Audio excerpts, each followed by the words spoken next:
त्रिस्तुतिक जैन समाज के पूज्य आचार्य राजेंद्र अभिधान कोश के प्रणेता जैनाचार्य राजेंद्र सुरेश्वर जी की पाठ परंपरा में जो मनोनीत आचार्य हैं वे हैं श्री हितेश चंद्र विजय जी। हम उनसे बात करते हैं क्योंकि एक संयोग यह है कि जिनकी दीक्षा भीनमाल में हुई थी उन्हीं संत को आचार्य पदवी भी अब भीनमाल से मिलने जा रही है। तो इस संबंध में हम बात करेंगे हितेश चंद्र विजय जी महाराज साहब से। महाराज साहब प्रणाम। महाराज साहब, जैसा आपने बताया कि पाठ परंपरा में हेमेंद्र सूरी जी को आपको मनोनीत आचार्य के रूप में मतलब एक तरह से मनोनीत किया गया है श्री संघ में। हेमेंद्र सुरेश्वर जी महाराज साहब का समुदाय कहलाता है और हेमेंद्र सुरेश्वर जी महाराज साहब की पाठ परंपरा में उनके पढ़धर के रूप में आराध्यान योगी आचार्य देव श्री रविंद्र सुरेश्वर जी महाराज साहब आए। उनके बाद में परम पूज्य ज्योति सम्राट कच्छाधिपति आचार्य देव श्री ऋषभ चंद्र सुरेश्वर जी महाराज साहब आए और उनके पट पर अब जो है 9वां पट आ रहा है। 9वां पट जी। इस 9वें पट पर जो है श्री संघ ने समस्त साधु साधु भगवंत ने विश्वास करके मेरे विषय में जो निर्णय लिया है ये संघ ने और साधु साधु भगवंतों ने मिलकर के निर्णय लिया है। रिक्त स्थान की पूर्ति हेतु विगत 2.5 वर्ष से रिक्त स्थान था क्योंकि पूज्य आचार्य भगवंत ऋषभ चंद्र सुरेश्वर जी महाराज साहब का कोरोना के समय में देवलोक गमन हो गया था।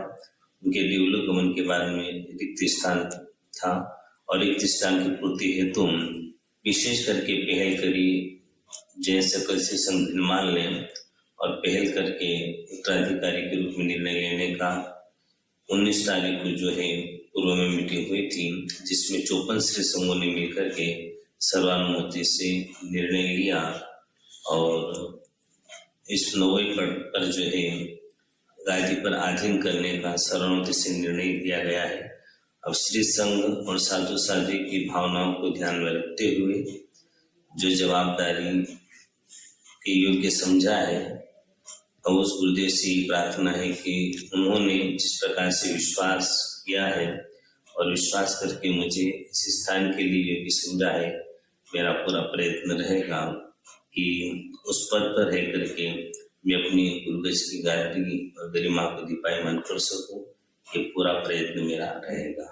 बाबू जी, एक मुनि की भूमिका और एक आचार्य की भूमिका में मोटा मोटा क्या फर्क रहता है, क्या अंतर रहता है?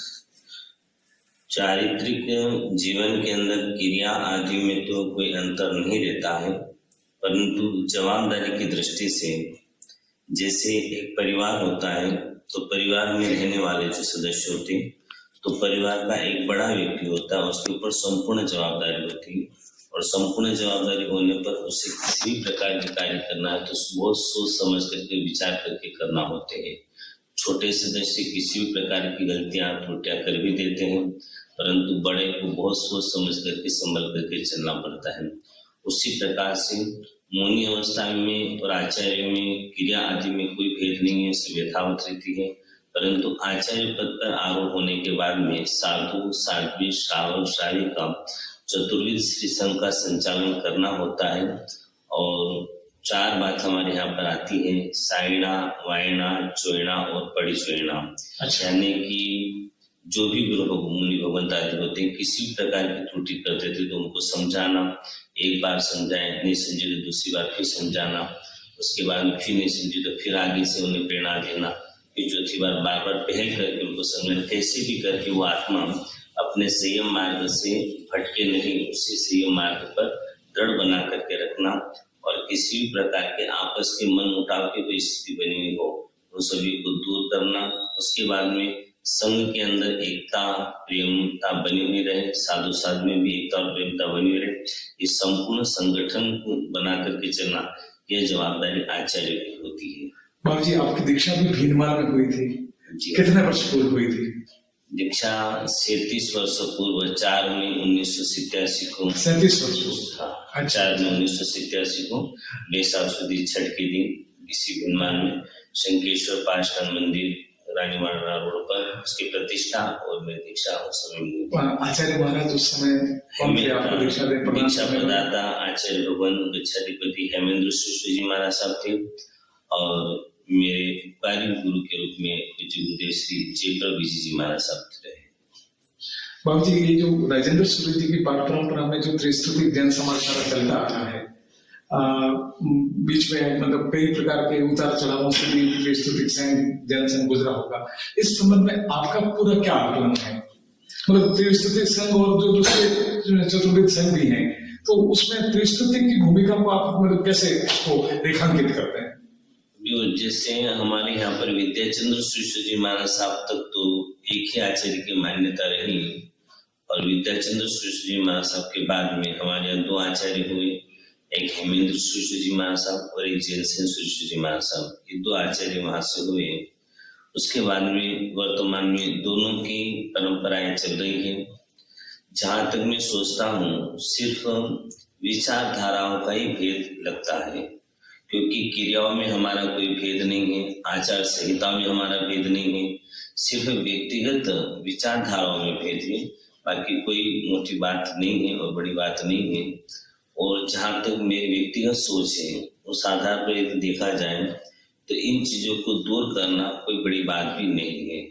व्यक्तिगत रूप से हो सकता है आपके और मेरे विचार मिले या न भी मिले, परंतु उसके लिए हम एकता के लिए यदि पहल करते हैं, कोशिश करते हैं, तो उसमें इतना सहजता से स्वीकार करना पड़ेगा कि कहीं न कहीं किसी इंसान को अपना बनाना है तो हमें भी थोड़ा सा सहज बनना पड़ेगा।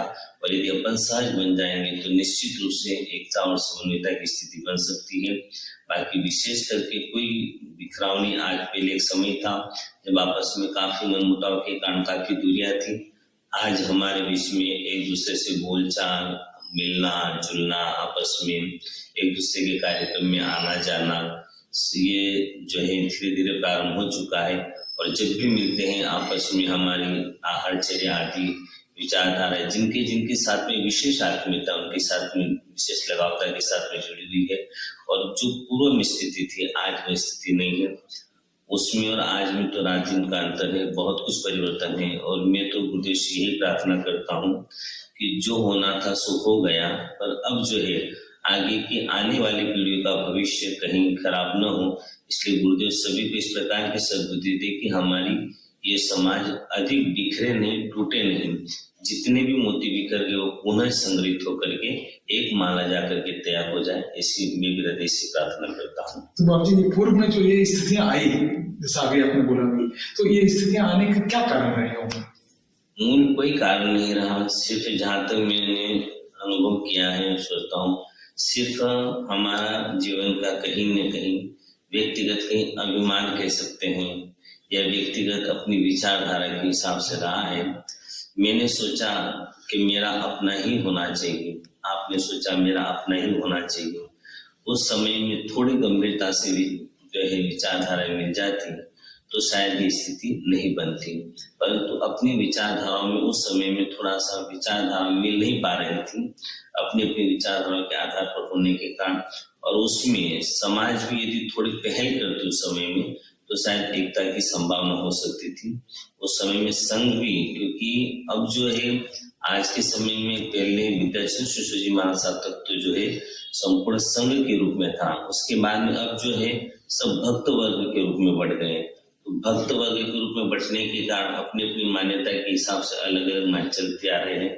आज मैं हूँ, यदि मैं सोचूं कि मुझे किसी से कोई मतलब नहीं है, मुझे मानने वाले हैं, तो मैं दूसरी की क्यों चिंता करूं, मुझे क्या लेना देना है।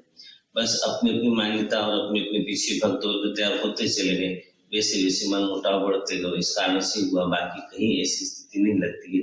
परंतु ये विचारों का भेद है और कोई बड़ी बात नहीं है।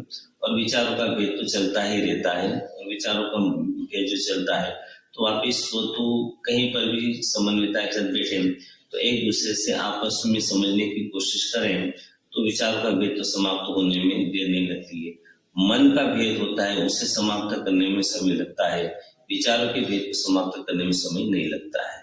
बाबू जी, भगवान महावीर से लेकर के त्रिस्तुतिक जनाचार्य जैसे राजेंद्र सुरेश्वर जी, उस पूज्य महाराज ने जो आदर्श, जो मानदंड, जो नवाचार स्थापित किए, आज समाज को उनकी स्थिति में आप कैसे देखते हैं उसमें? जो गुरुदेव ने जो नियमावली बनाई हुई, उस नियमावली के आधार पर बहुत सी आत्माएं चलती रही। और ऐसा नहीं कि सिर्फ 9 ही उन्होंने बनाई है, उन्होंने साधु जीवन के लिए जाकर के 9 कलमे बनाई हैं। उसके बाद उन्होंने फिर जीवन को श्रेष्ठ बनाने के लिए और जीवन को उन्नति के लिए 9 नियम फिर अलग से बनाए। उसके बाद में विक्रम संवत 1955 में आहोर केंद्र प्रतिष्ठा के समय उन्होंने फिर समाज के लिए साधु सभी के लिए जाकर के फिर 33 नियम और उन्होंने जाकर के बनाए जोड़ने के लिए। बाकी उसमें एक है कि हमारा जीवन जो है संस्कारवान बना हुआ रहे, और साधु साध्वी के लिए जो बात उसमें कही गई है, तो उसमें ऐसी कोई बात अभी यहाँ चातुर्मास में मैंने गुरुदेव राजेंद्र महाराज का जीवन चरित्र ही लिया था, उसमें पढ़ा और देखा, गुरुदेव ने किसी भी बात को हटवादिता के रूप में नहीं लिया, समन्वयता के रूप में लिया और समझाने का उन्होंने प्रयत्न किया है। लोगों ने उस बात को गलत रूप में ले लिया है कि उन्होंने 9 कलमे रच दिए, उसमें इस प्रकार से नहीं होता, ऐसा ही होता है, वैसा होता है। परंतु जहां तक पढ़ा है तो देखा है, उसमें उन्होंने किसी हटवादिता की बात नहीं, उन्होंने समझाने का प्रयत्न किया है। अब समझाने में अपने ऊपर है कि कोई हमको कोई बात समझाता है तो अपने ऊपर निर्भर करता है कि सामने वाले की बात को सुनने के बाद में कितना ग्रहण करना, कितना नहीं करना, ये अपने ऊपर है। तो अपनी अपनी मान्यता के हिसाब से उसे कर रहे हैं। फिर भी जो भी गुरुदेव के मूल सिद्धांत के अनुरूप जाकर के कोई पालना करे, कोई अधिक कर रहे हैं, कोई कम कर रहे हैं, परंतु कुछ भी हो, अधिक करने वाले भी वंदनीय हैं और थोड़ी कम कर पा रहे हैं, वह भी मेरी दृष्टि से तो वंदनीय और पूजनीय है। क्योंकि वर्तमान काल के अंदर एक परिवार को त्याग करके इस मार्ग पर आना ये भी सहज नहीं है, ये भी कठिन है। तो आखिर वो इस मार्ग पर यदि आए तो भी हमारे लिए वंदनीय और पूजनीय है। बाबू जी, वैसे बोले आप जिन शासन के हैं, लेकिन साधु तो एक समग्र समाज का होता है। बिल्कुल, संत किसी व्यक्ति का होता ही नहीं है। संत तो परमार्थ के लिए होता है और पर कल्याण की भावना को लेकर के ही वो निकले हुए होते हैं। उन्हें किसी प्रकार से प्रतिबद्धता के रूप में देश की जो आज वर्तमान में स्थिति है, हम भले उसको किसी भी संबंध में कुछ भी कह रहे हैं, राजनीतिक स्थिति या जो भी है, उस देश की स्थिति में आपका क्या आकलन है? वर्तमान जो हमारा समाज है, जो सनातन समाज है, पूरा व्यापक समाज, राजनीतिक जिसे हिंदू कहा जा सकता है, वर्तमान में जो राजनीतिक और धर्मनीति की जो बात चलती है, व्यक्तिगत रूप से मेरी सोच ये कि आज की तारीख में धर्म में राजनीति का आगमन हो चुका है। हकीकत में स्थिति ये होना चाहिए, यदि राजनीति में धर्म का प्रवेश हो जाए तो संपूर्ण रूप से हमारा भारत सोने की चिड़िया बन सकती है। परंतु धर्म में यदि राजनीति का प्रवेश हो जाता है तो हमारा संपूर्ण जाकर के छिन्न और भिन्नता की स्थिति बन जाएगी। आज की स्थिति ये बनी है कि धर्म के अंदर राजनीतियों का प्रवेश अधिक हो रहा है और राजनीति से जाकर के जो है राजनीति के अंदर जो है धर्म दूर होता चला जा रहा है। ऐसी स्थिति में जाकर के यही चाहते हैं कि आपस में राजनीति के अंदर धर्म का अधिक प्रवेश हो और मूल जो बातें कही गई है धर्म, आप किसी भी धर्म को उठा करके देखो, हर धर्म ने एक दूसरे को जोड़ने की बात कही है। रास्ते सभी के अलग अलग है, मंजिल सभी की एक है, चाहे जैन धर्म वाले जैन धर्म हो, हिंदू धर्म हो, मुस्लिम धर्म हो, चाहे क्रिश्चियन हो, सभी के अपने अपने मार्ग है, परंतु आखिर लक्ष्य, आखिर मंजिल सभी की एक ही है। अलग अलग रास्ते पर चल रहे, पर जिसको जो मार्ग अच्छा लगा उस मार्ग पर चल रहे हैं। हम किसी भी जो हमें अच्छा लग रहा है उस मार्ग का हम अनुसरण करें, परंतु औरों के मार्ग का चलने वाले व्यक्तियों की अवहेलना करना, विरोध करना या कटाक्ष करना मेरी दृष्टि से मुझे उचित नहीं लगता है। बिल्कुल बिल्कुल बात, ये बात तो बिल्कुल सही है, ये नहीं होना चाहिए। उनकी आत्मा गवाह दे रही है। अब कोई किसी क्रिया को कर पा रहा है, कोई नहीं कर पा रहा है, कोई तब कर पा रहा है, कोई नहीं कर रहा है। किसी को तप में रुचि है, किसी को साधना में रुचि है, किसी को आराधना में रुचि है, किसी को ज्ञान सब अलग अलग विषय में रुचि है। जिसको जिसमें रुचि है वो अपनी रुचि अनुसार कर रहा है। बाकी इतना जरूर है कि सबसे ज्यादा इन चीजों की वजह एक है कि वर्तमान समय में व्यक्ति को इन सभी चीजों के अंदर जाकर के कहीं न कहीं तुलना करना और ये बात करना ये अनुचित है। इसकी बजाय तो हर इंसान को मानव बनाने का कार्य करना चाहिए और मानव बनाने के लिए उसके जीवन में कोई भी कुसंस्कारों का आगमन हुआ हो, व्यसन में यदि वो ग्रस्त है तो व्यसन से मुक्त उसे किया जाए और उसके अंदर कुसंस्कार को संस्कारवान बनाया जाए।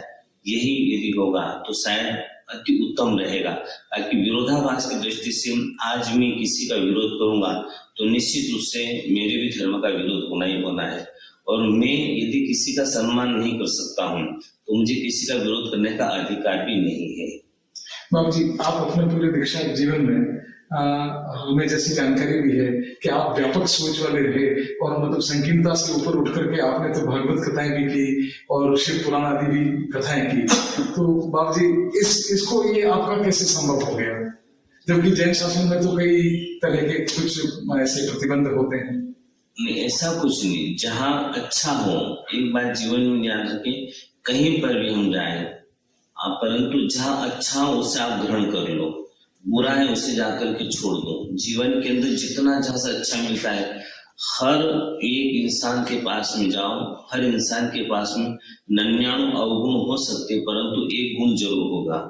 तो हम 99 अवगुणों पर ध्यान न देते हुए एक अवगुण को यदि स्वीकार करते हैं तो वो एक एक गुण भी हम सब में से लेते जाएंगे तो हमारे पास गुणों का भंडार होगा। और हम यदि अधिक से अधिक अवगुण लेंगे तो हम अवगुणी बन जाएंगे। इसलिए जो भी है, अब जैसे मैंने भागवत जी चापड़ा में करी थी सन 2013 में, तो मैंने वहां पर भी पढ़ा, उसके बाद में अन्य जगह भी सब ग्रंथों में, परंतु सभी ग्रंथों को पढ़ने के बाद में निचोड़ एक ही लगा कि भेद कहीं पर भी ग्रंथों में जाकर के नहीं मिला है और महापुरुषों की सोच में भी कोई भेद नहीं लगा मुझे। वहां पर अपनी अपनी बात को कहने का तरीका अलग लग रहा है और अपनी उसी बात को जो समझाने का तरीका अलग लग रहा है, परंतु वापिस हम पूरी तरह से घूम फिर करके भी पहुंचते हैं तो लक्ष्यता और मंजिलता सभी की एकता के रूप में ही आई हुई है। वहां पर कोई बर्ताव नहीं। तो जो अच्छा लगा उसे स्वीकार करना चाहिए और हमेशा गुणानुरागी बन करके हम चले, अवगुणी बन करके, और किसी के दोष को देखने का प्रयत्न नहीं करना चाहिए। जहाँ अच्छा है उसे स्वीकार करो। हमें अच्छा नहीं लग रहा है, वो अपने मार्ग पर चले, हम अपने मार्ग पर चले।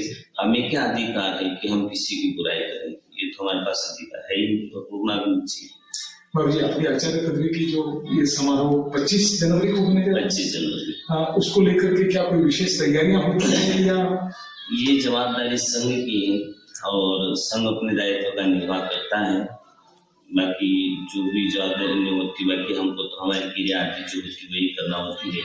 बाकी उस कार्यक्रम का मतलब किस रूप में करना है, आयोजन को किस रूप में जो है जाकर के तैयारी करना है, ये तो संघ की जवाबदारी। इसके लिए जाकर के जो है जैन सर्कल सेशन भिलमार और अखिल दृष्टि सेशन हमारा जो है वो व्यवसाय आदिनाथ तीर्थ, ये सभी और संपूर्ण गुरु भक्तों का सहयोग से मिलकर के वो अपने हिसाब से तैयारी कर रहे हैं। ये उनकी जवाबदारी है, वो अपने आधार पर जैसा उनको उचित लगेगा वो कार्य वो करेंगे।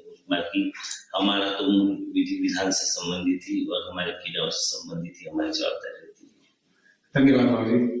और कोई श्रावक समाज को कोई संदेश देना चाहते हो? समस्त समाज को और समस्त धर्म प्रेमी सब बंधुओं से प्रेरणा है कि हम जितना हो सके इतने गुणवान बनने का प्रयत्न करें, किसी के अवगुणों को देखने की कोशिश न करें, क्योंकि सर्वगुण संपन्न परमात्मा के अलावा कोई नहीं होता है।